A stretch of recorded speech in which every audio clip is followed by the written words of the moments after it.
answer is, I'm a coach. Then they'll ask me, are you a football coach, rugby coach, what do you coach? What I do is to get people unstuck.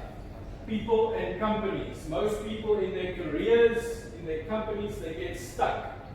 It's hard to find a way forward in your life. We are creatures of habit. We keep on doing the same things in the same way and we expect different results, which is the definition of insanity, according to Einstein. The same with companies. We keep on doing the same things in the same way and we expect different results. It's my job to move people and companies forward. Let's introduce the team, FlowyTeam. We have Mr. Akmal. He's guilty of developing FlowyTeam. So hold him accountable for that. He's a developer, 12 years experience in business in Malaysia, if I'm correct, Akmal. If I say anything wrong, please correct me. Co-owner of Aiden Technologies and also the co-owner of FlowyTeam. And then we have the famous German name, Mr. DS. Formerly from Porsche and Macquarie Bank, and has 9 years experience in Southeast Asia in business development. And then myself, international performance coach, and I've been working with MNCs in Malaysia for around 3 years. Now I just want to share a few learnings in working with some companies in Malaysia. One is, there is a clear difference between leadership and management. One promise that I need you to make today is that you will share today, please. I'm tired of my own voice. I've been in training for 15 years. If I have to just speak and you just listen, it's not going to work. You're going to fall asleep. So please share today. What do you think is the difference between leadership and management?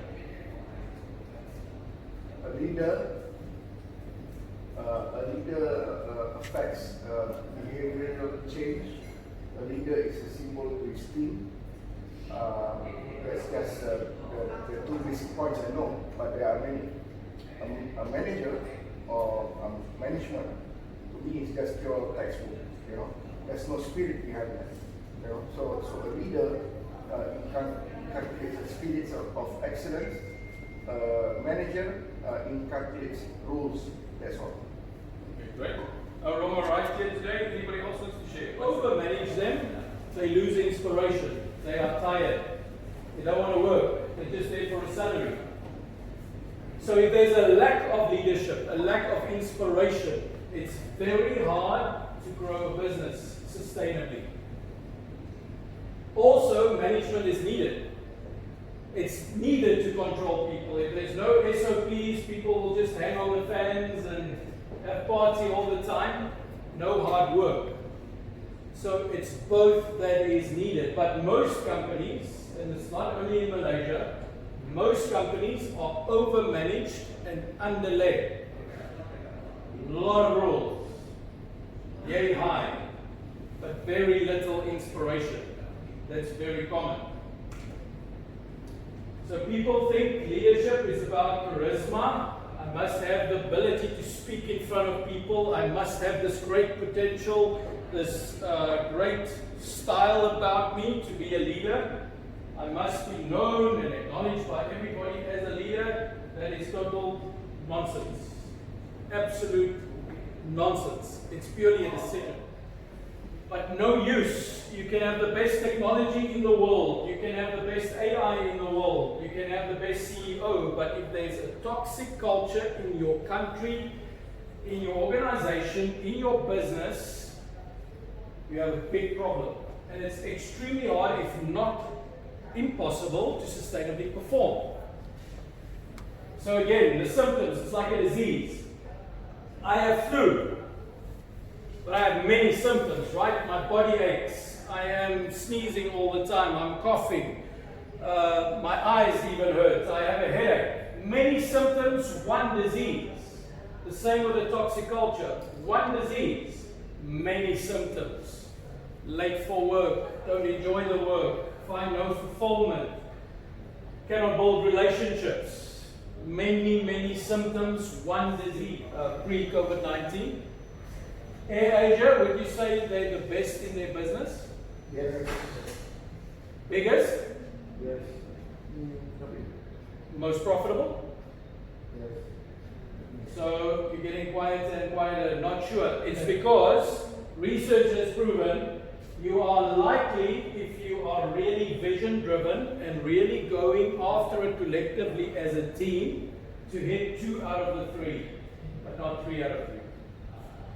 So it's prudent to decide when you go after a vision, what do we actually want? Do we want to be the best, meaning highest quality? Do we want to be the biggest? Oh wow, you're the biggest company in Southeast Asia. To me personally, so what if you're not making money? Alright, but it's up to you. Want to be the biggest, most profitable. Personally, I like best and most profitable. Meaning there's quality and there's money. It's hard to hold the quality there if there's no money. But that means if you have decided that already, you're already more clearer on your vision. And then you can ask your team, what does it take to be the best? What is going to be your input? And you can put a blueprint together for this vision. No use in saying, yeah, yes, oh. And you think they're going to do it, right? Because they said they are. Here's the problem. In communication, this does not mean yes. This means it's a technique to make you stop talking. It's the quickest way to make you stop talking. Now here's the problem. Management happens by meetings, right? And you spend a lot of times in meetings, and this happens a lot, right? Useless. Useless. No use. Next time when you have a meeting and somebody does this too, let's say Nazreen is nodding when I'm speaking. I will ask Nazreen, what are you agreeing to? And usually the answer will be, sorry, repeat that. That's why 90%, between 70 to 90% of all meetings is a total waste of your time. Most employees are not engaged. Most employees are just there for the salary at the end of the month. By the way, what's the problem? Always just begging for a salary. My backside is facing the customer, and that's where the money is coming from. You'll never get richer this way by begging for a salary. You must go beg the customer with the best possible service, then you'll be paid more. Okay, who can tell me what purpose means? Simon Sinek is famous for purpose. Your big why. Can anybody tell me? I asked them, what happens when your end user, your client, your customer, puts those contact lenses in their eyes? Well, then they went, oh, they feel more confident, they feel more beautiful, they love it. Ah, that's meaning, right? So I can impact lives, I can make people feel more confident, I can make people more beautiful. I'm not just manufacturing contact lenses. Now, as per human nature, not everybody in the room got that. It didn't click with everybody, but it clicked with at least 50% in the room. Just by that, no technical training involved. No technical training involved. 50% of the people in the room, performance related to KPIs immediately improved. Immediately, because they got it. Example, the picker and packer in the warehouse. Normally, he thought, okay, my job, oh wow, I'm just a picker and packer, right? He made on average 7 mistakes a month, meaning end user got the wrong contact lenses, meaning he or she unhappy. But he got the purpose now. Oh, what? If I make a mistake, the end user cannot feel more confident, cannot be beautiful. I am impacting somebody negatively. He got that. For 3 months in a row after that training, 0 mistakes. 0, because he took greater care, because he had meaning. That's the power of purpose. If you find meaning in what you do, your shoulds must become your musts. Must happen, the what and how. Schedule it for everybody. Okay, so now that we can inspire, we can manage. You inspire your team by co-creating the visions, the values, the purpose. One workshop you can do. One workshop you can achieve that. The power of that is amazing. The difference between an employee saying, well, Erno told me to do it, or saying, I co-created this, I am proud of this, I had input. The difference between those two elements is vast in performance, vast. So we always encourage employers to co-create whatever it is that they want to achieve.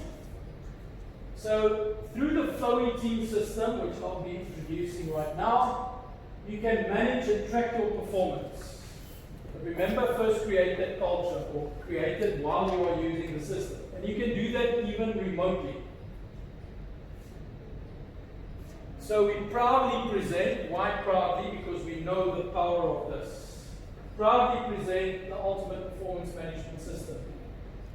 You have to manage the performance.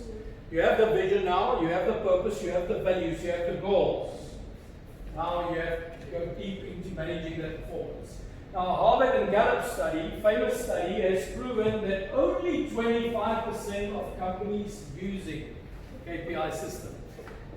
That is in spite of knowing that 90% of all employees need clear direction. Listen to this, well researched, 90% of all employees need clear direction to perform, need clear goals, clear vision, clear purpose to perform.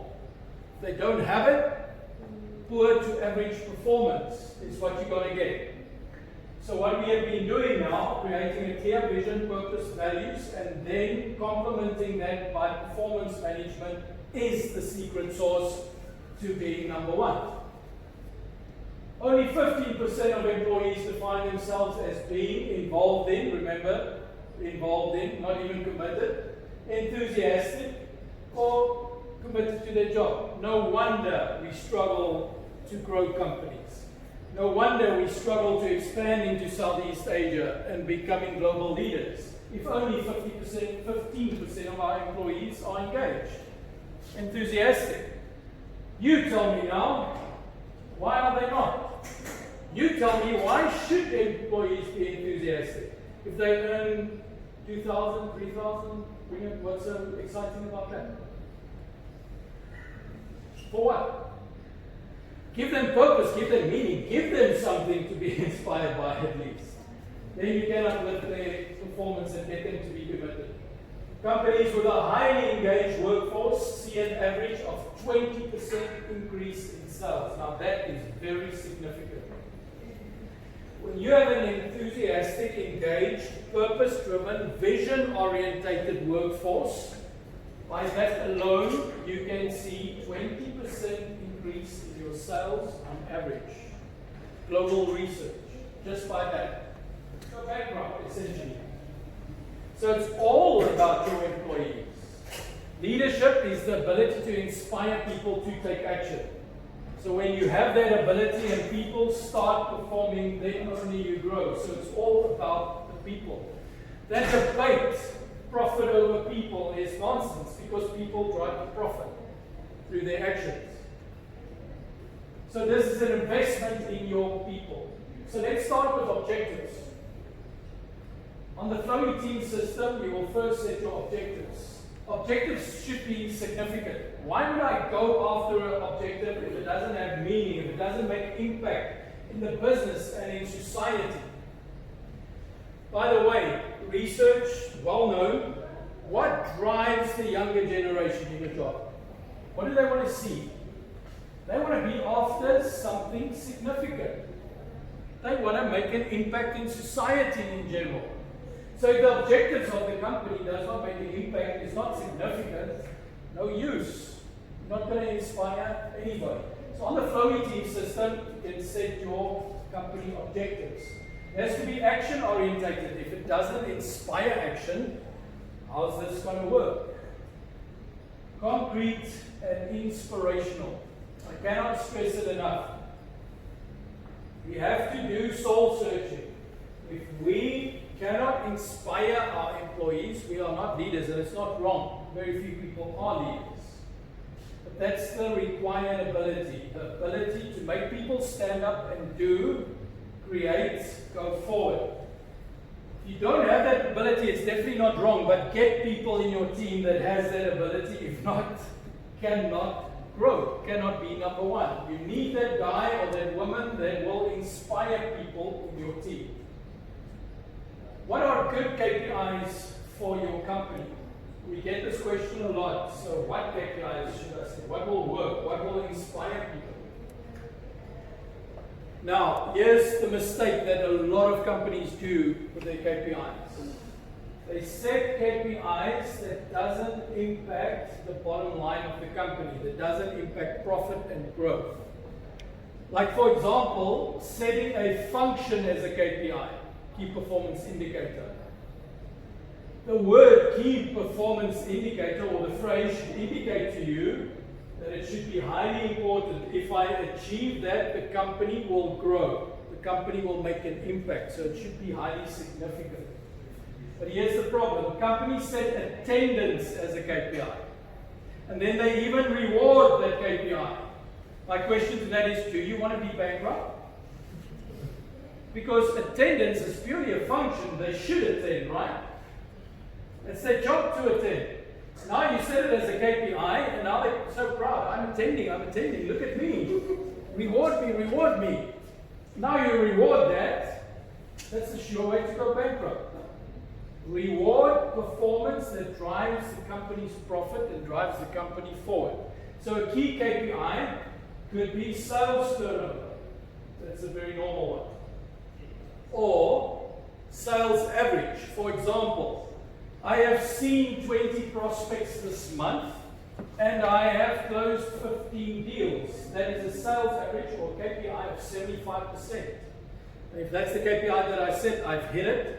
And that's great because that takes the company forward. It brings in more money. And so that's why KPI should be significant and drive the company forward. So it should be highly specific, aggressive. Goals or KPIs should be a stretch. Should not be impossible, but should stretch your people. How do I stretch people? By inspiring them. I am not going to get an employee to grow, let's say, from bringing in 10,000 ringgit a month to 50,000 ringgit a month if I am not able to inspire them. If I just tell them what to do, you need to work harder. You need to be more active on social media. You need to do A, B, and C. If I just tell them, it ain't going to happen. I have to inspire them with vision, with purpose, with values, and show them that I can do it. If I cannot do it, how can I ask people to do it? It has to be measurable and verifiable. So here's what FlowyTeam online system can do for you. Just remind you as a recap. High performance culture is the context for the system being successful. It's a system. It's a wonderful system. But you cannot be successful with any system if you have a toxic culture. So you have to work on both at the same time. You can know each department's and each employee's exact performance. At the touch of a button, you can see employee A is selling or not. Employee B is very far from reaching their KPI. Employee C, however, is a great performer. I can do all of that at the touch of a button. That's very empowering, and we'll get into that.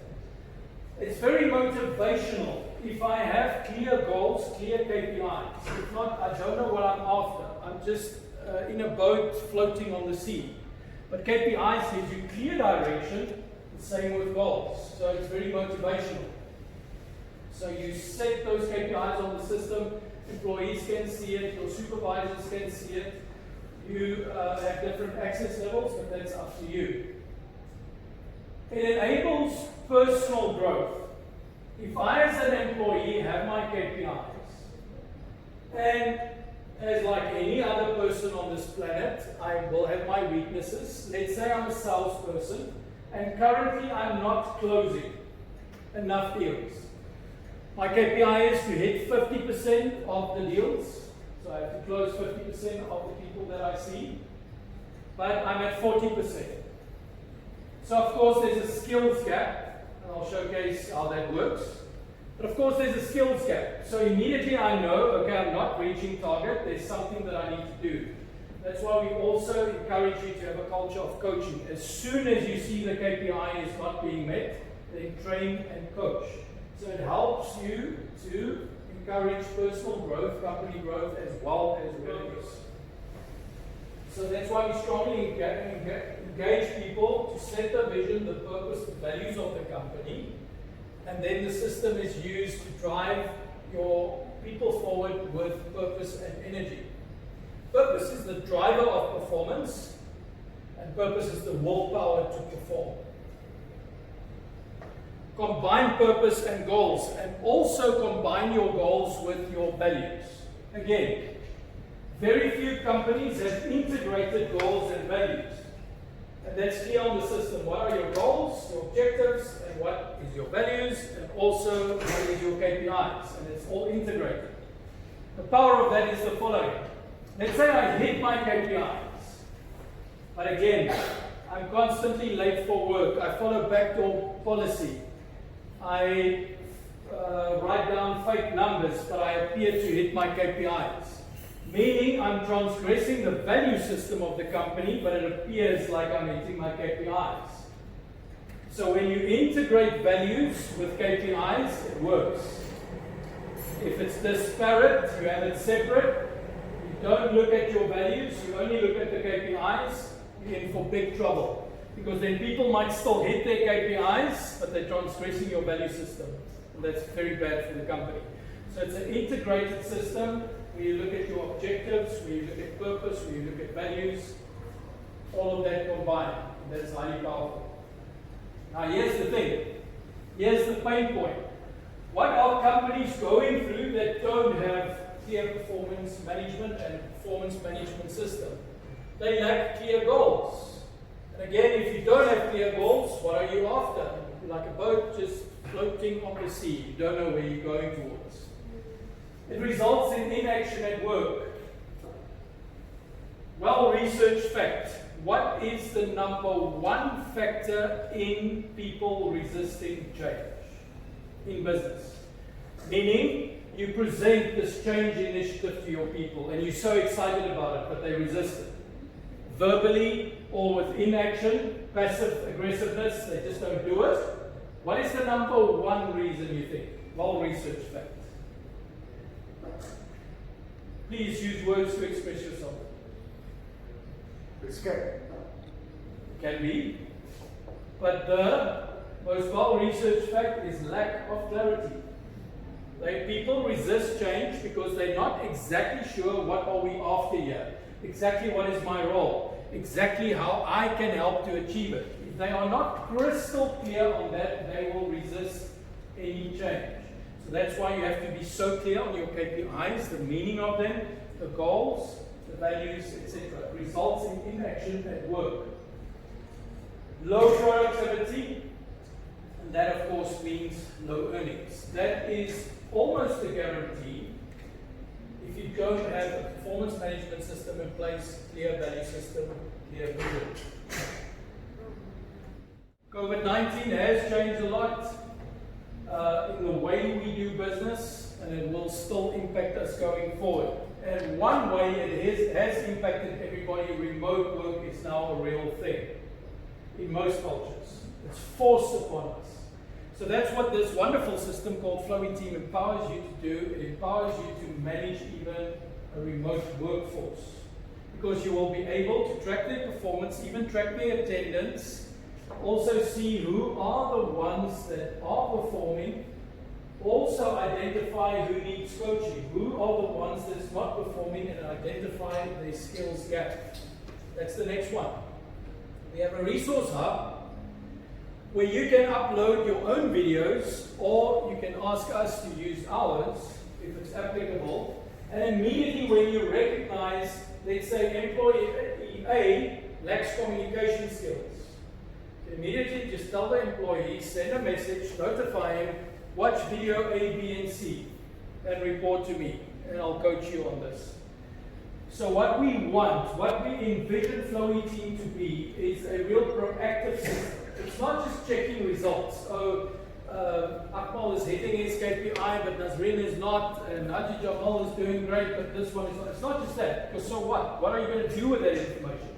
It's a proactive system where you immediately can fill the skills gap that you have identified. It gives clear direction on what, when, and how to do it. But again, it's up to you how you communicate with inspiration.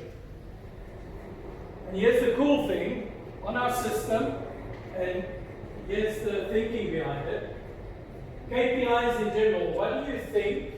And you two are employees, right? Be honest now, when I shout the word at you, KPIs, do you get excited? You do?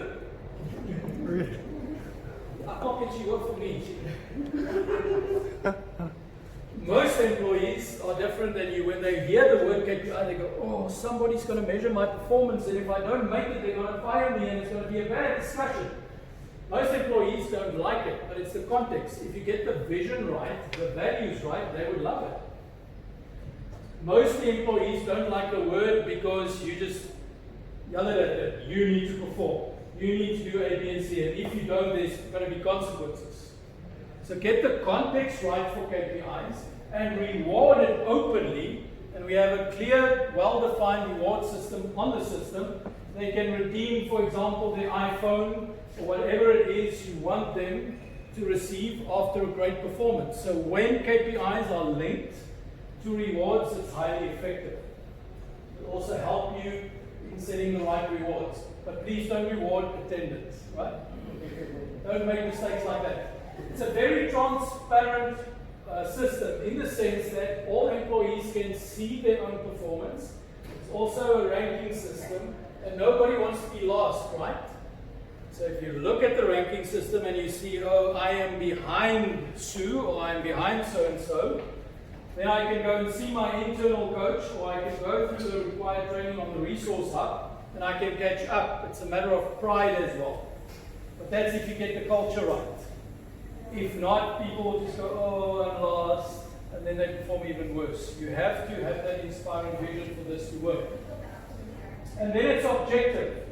Most supervisors, most managers interpret performance data in their own way. And then they just tell employees how to perform. But numbers don't lie. The system is very clear. Person A is not meeting their KPI, but person B is. So what is next? So as I mentioned before, there is a clear ranking system. So on that system it shows which department, which person is performing or not performing. It's all at a touch of a button, and then you can immediately take action. Very empowering system. It's efficient in the sense that you can see when an employee has clocked in and where from. Now the clocking system is not there to hit the employee with a stick. Oh, you were late in clocking in, etc. It's there to match the time that they spend on KPIs with the actual achievement of the KPIs.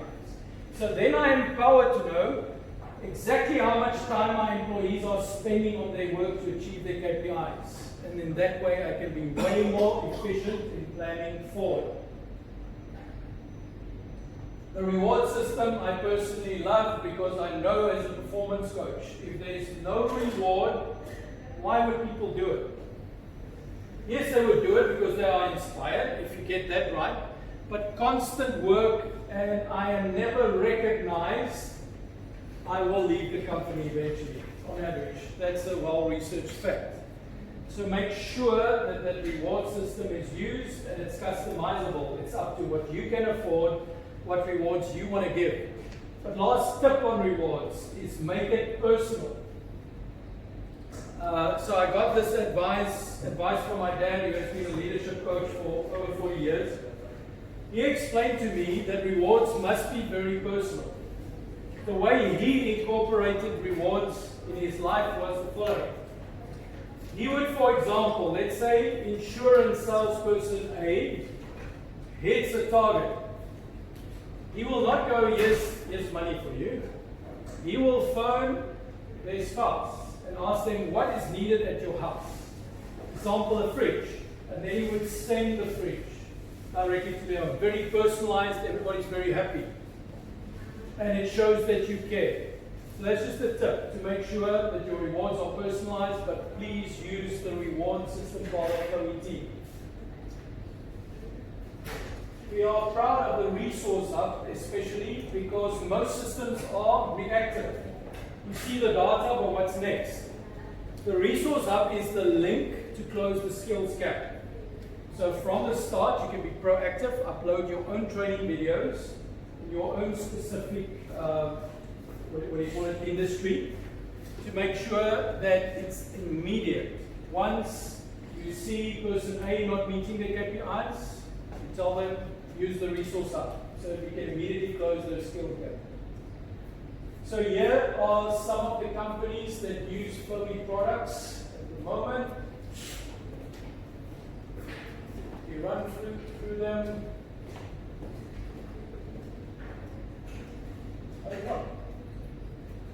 And I want to sum up before we go into today's special offer. Because our aim is, you've been to a lot of workshops before and it's purely sales, right? It's purely to sell you something usually. We always aim to add value. So my sincere hope and FlowyTeam team's hope is that even if you just took away 2 things from this workshop, or even one that you can immediately apply, it's already a win.